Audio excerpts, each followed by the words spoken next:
35,000 feet above Alaska's icy frontier, two U.S. Navy A-18 Super Hornets roared through thin Arctic air. The morning light glinted off their wings as they closed in on two massive radar signatures, Russian Tu-95. Bear bombers moving steadily towards the Alaskan Air Defense Identification Zone. From their cockpits, Commander Ryan Cole and Lieutenant Mark Hudson could see the silver giants shimmering on the horizon, propellers slicing the sky like rotating knives. NORAD confirmed the contact hostile approach pattern. Cole switched to the open frequency. "This is the United States Navy," he transmitted firmly. "You are entering restricted airspace. Turn away immediately." Silence. The Tu-95S held formation unflinching. Their radar arrays flickered alive, an electronic pulse sweeping across the F-18S systems. Every second of silence felt heavier. One wrong signal, one panicked move, and the sky above Alaska could explode into chaos. Something was about to break, and the world would never forget what happened next. Stay tuned for the full story. The radio silence from the Russian bombers hung like a storm cloud over the Bering Sea. 35,000 feet above the ice, Commander Ryan Cole's gloved hand hovered over the master arm switch. He didn't flip it, but he could feel the weight of it. The roar of the F-18's twin GE engines mixed with the hiss of the oxygen system, every sound sharpened by adrenaline. On the radar screen, two red triangles glowed brighter. The Tu-95 Bears were not turning. Instead, their course had adjusted slightly, heading closer to the U.S. coastline. That subtle shift set off a chain reaction of decisions thousands of miles away. Inside the NORAD command center in Colorado Springs, the duty officer called it in potential incursion request confirmation. A brief pause then authorized full intercept protocol. Within moments, another pair of F/A-18S launched from the USS Theodore Roosevelt, streaking toward the northern edge of the interception corridor. A KC-135 tanker prepared for mid-air refueling standby. On the American coast, radar stations from Elmendorf Air Force Base switched to full surveillance, and satellite eyes from geostationary orbit tightened their focus on the Arctic boundary. Back in the cockpit, Cole kept visual contact. Through the shimmering cold air, he could now see the bomber's markings, red stars on the wings, and open weapon bay doors along the underbelly. His voice came calm, but edged with urgency. "They're armed. Repeat, Bears are armed." Lieutenant Hudson adjusted his targeting pod, locking infrared sensors on one of the Tu-95S. The feed showed the bomb bay fully open, exposing the dull shapes of missile housings, most likely KA-101 cruise missiles. Each one could carry a 450-kilogram warhead and travel over 2,000 kilometers. Whether they were live or training dummies didn't matter, the symbolism was unmistakable. For decades, both sides had danced this same dangerous ballet near the Arctic. Russian bombers probing American fighters, intercepting, never firing, always testing. But today felt different. The electronic interference radiating from the Tu-95S was unusually strong. On Cole's digital HUD, brief static bursts flickered across the targeting system. He recognized it, instantly jamming. "Eagle 1 to control," he radioed to the carrier group below. "We're reading heavy ECM from both bombers. Possible radar lock attempts." The reply crackled through his headset, "Maintain escort distance. Weapons safe, repeat safe." Yet inside the cockpit, every instinct screamed ready. The two bombers continued on their formation, unwavering, flying parallel to the Alaskan coast. The cold morning sun turned the horizon gold as the F-18S matched speed beside them, just meters apart. Through the cockpit glass, Cole could see the Russian co-pilot looking back, expression unreadable, hidden behind a helmet visor. For a moment, both men, two warriors from different nations, locked eyes across that frozen gulf of air and mistrust. Suddenly, one of the Russian planes shifted altitude, dipping slightly below formation. Its bomb bay began to close, but another compartment opened near the wing root, electronic pods flickering to life. A burst of digital noise hit the F-18 sensors, forcing them into manual override. HUD systems blinked red. "Hudson, stay tight on me," Cole barked, throttling slightly forward. The air grew turbulent as the two aircraft weaved through each other's wake. "They're spoofing radar returns, trying to make us think there are more of them." "Copy," Hudson replied, sweat beading under his oxygen mask, picking up ghost signatures, 3, maybe 4 false contacts. Below them, U.S. Navy destroyers in the Bering Strait picked up the same distortions on their Aegis systems. What looked like 4 additional bombers appeared on radar screens, phantoms generated by Russian electronic warfare pods. The fleet went to high alert. Tomahawk missile tubes rotated skyward, waiting for authorization that everyone prayed would never come. Cole knew this was psychological warfare, a digital saber rattle meant to test the U.S. response. But with each new radar echo, the chance of misunderstanding grew. All it would take was one nervous commander reading a false blip as real. In the control room aboard the Roosevelt, tension mounted. The carrier's commander, Captain Dana Leclerc, stared at the tactical feed. "If those are decoys," she muttered, "they're damn good ones." She turned to her communications officer. "Patch me to NORAD. We're verifying visual, only no offensive response unless they breach airspace." Above, the dance continued. The Russian bombers curved westward, paralleling the U.S. coast for another 40 miles. Cole and Hudson shadowed them like steel predators, each motion deliberate, measured. Their missiles remained cold, but the lock systems hummed in silent readiness. Then an unexpected signal burst through the static. A Russian military frequency broadcast, encrypted, then suddenly translated by the Navy's real-time decoder. "U.S. aircraft maintain distance. We are conducting authorized patrol in international airspace." Authorized. That single word landed like a challenge. The 295s were still within the legal boundary of the international airspace, but barely. Less than 20 nautical miles from breaching the ADIZ line. "Copy, control," Cole said quietly. "They're holding legal, but they're playing it thin." "Understood, Eagle 1," came the reply. "Maintain escort. Photograph everything." The next 20 minutes felt like hours. Cameras rolled, infrared sensors logged every detail. The serial numbers on the bombers, the pattern of their flight, the timing of their electronic emissions. It was a high-stakes chess match played at supersonic speeds.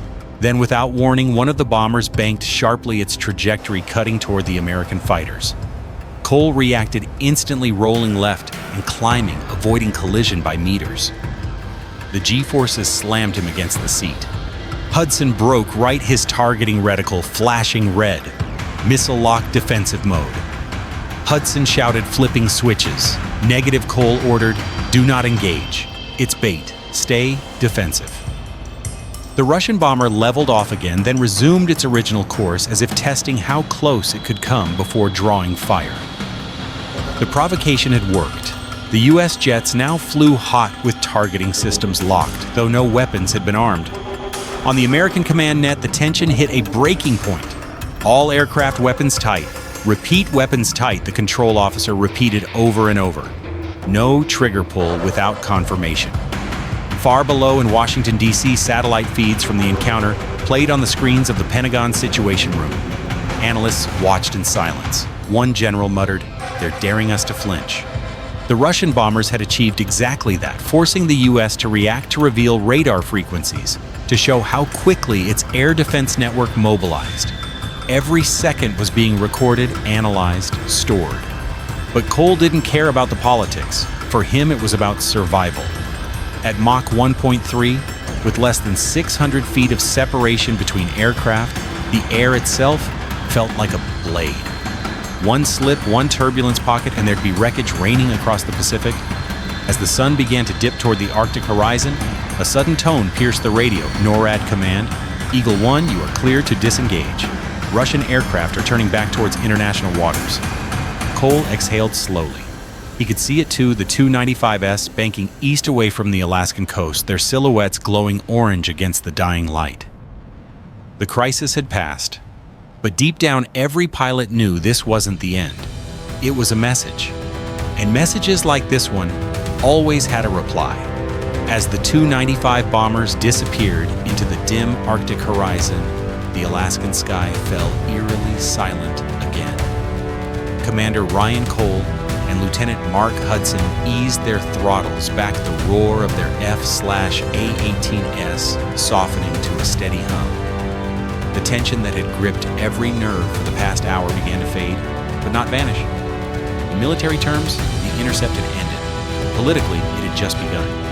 Back aboard the USS Theodore Roosevelt, the air was electric.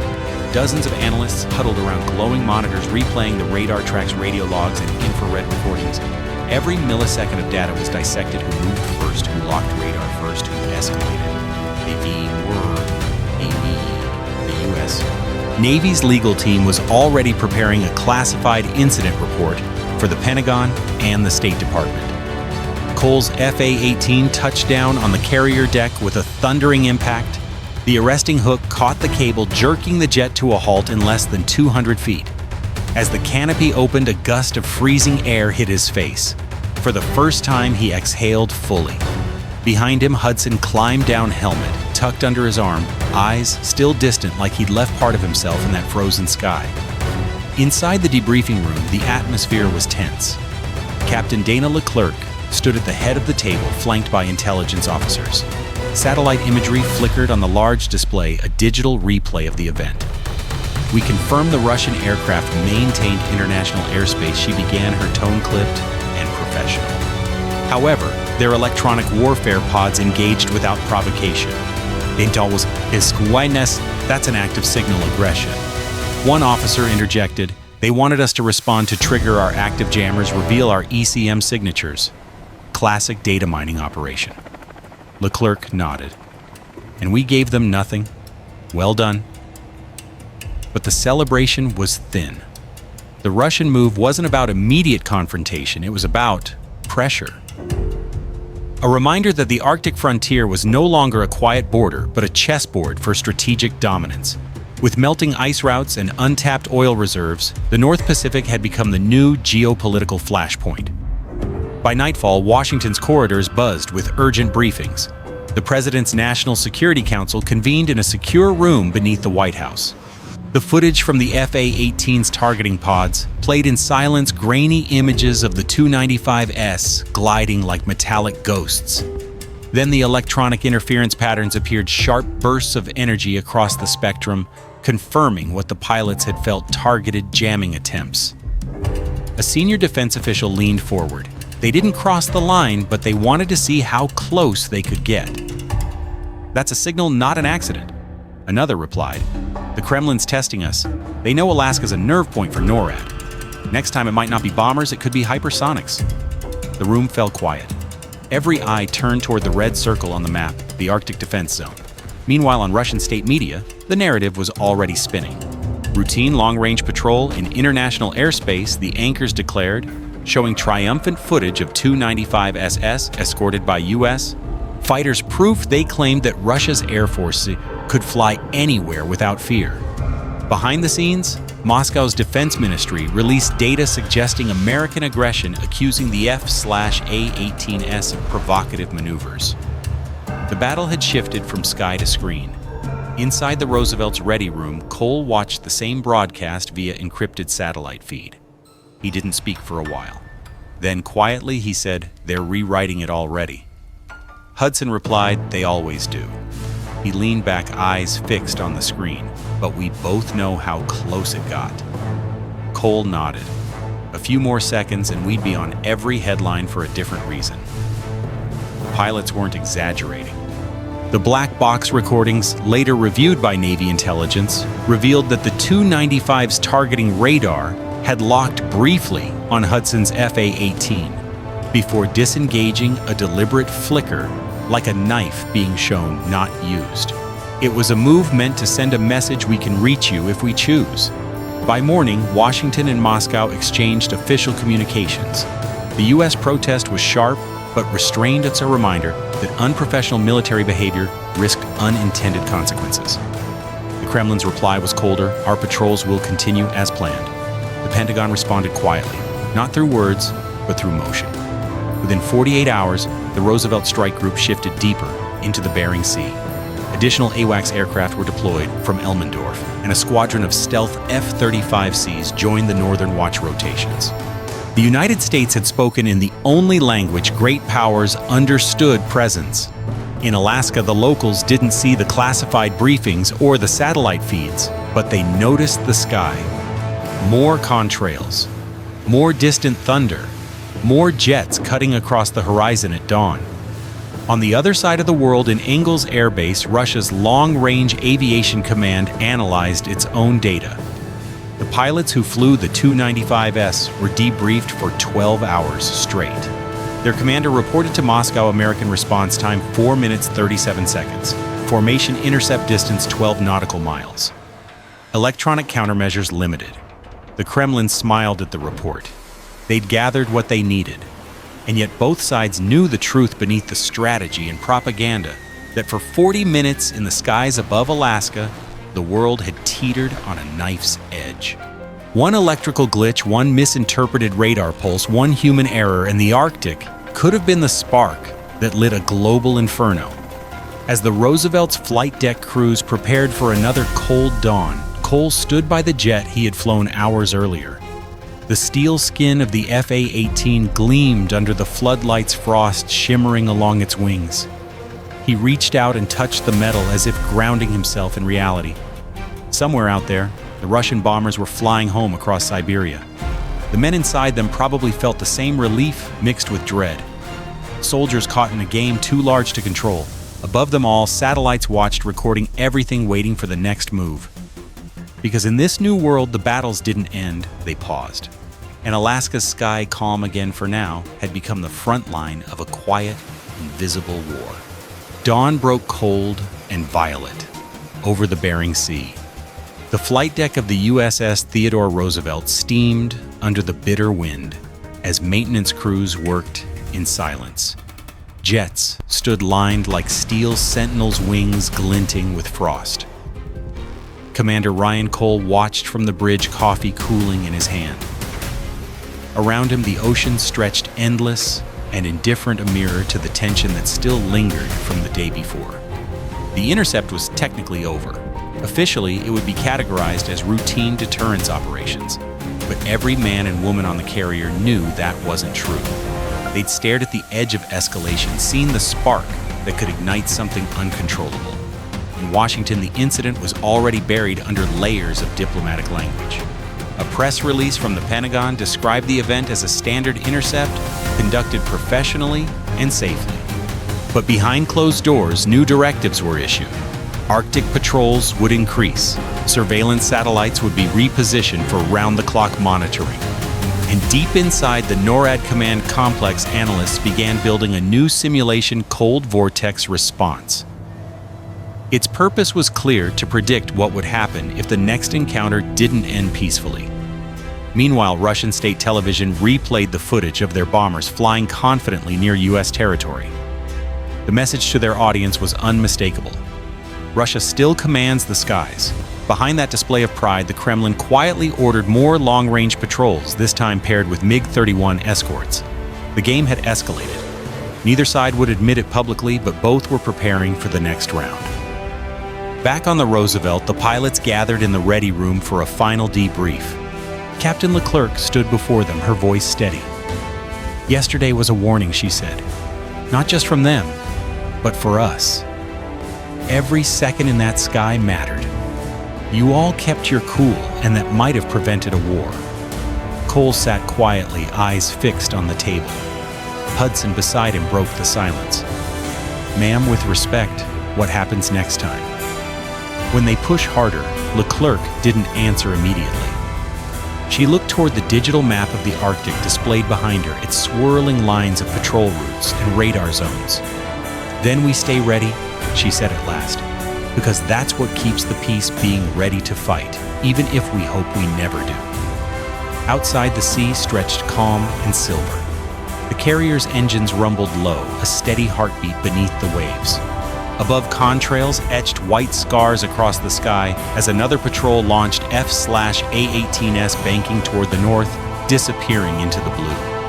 Cole walked to the deck after the briefing. He watched them vanish into the horizon, the same path he'd flown less than 24 hours ago. The wind tore at his flight suit, biting through the layers, but he didn't move.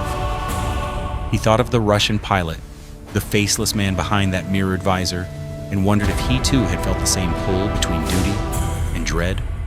War, Cole realized, no longer began with missiles or marching soldiers. It began with signals, with warnings, with moments like yesterday, where silence on a radio could mean everything. The official report would fade into archives buried beneath acronyms and diplomatic codes. But to those who had been there, it would remain vivid, the sound of engines howling at the edge of the world, the glow of radar screens pulsing red, the knowledge that peace could fracture in a heartbeat. In the months that followed, the Arctic skies grew busier. US and Russian patrols shadowed each other like ghosts, each pretending it was routine, each knowing it wasn't. Every maneuver, every blip on radar, every intercepted signal was part of a conversation without words, a conversation about power territory and the razor-thin line between defense and destruction. And through it all, the same question lingered. What happens when someone doesn't turn away? Cole knew the answer. No one wanted to speak aloud. The next time the world held its breath, there might be no time to exhale. The camera of history would capture it in one frozen frame. Missiles arcing over the horizon, alarms blaring through command centers, men and women staring at screens, realizing it was already too late. But not today, not yet. For now, the sea remained quiet, the sky unbroken, the world balanced barely on the edge of tomorrow.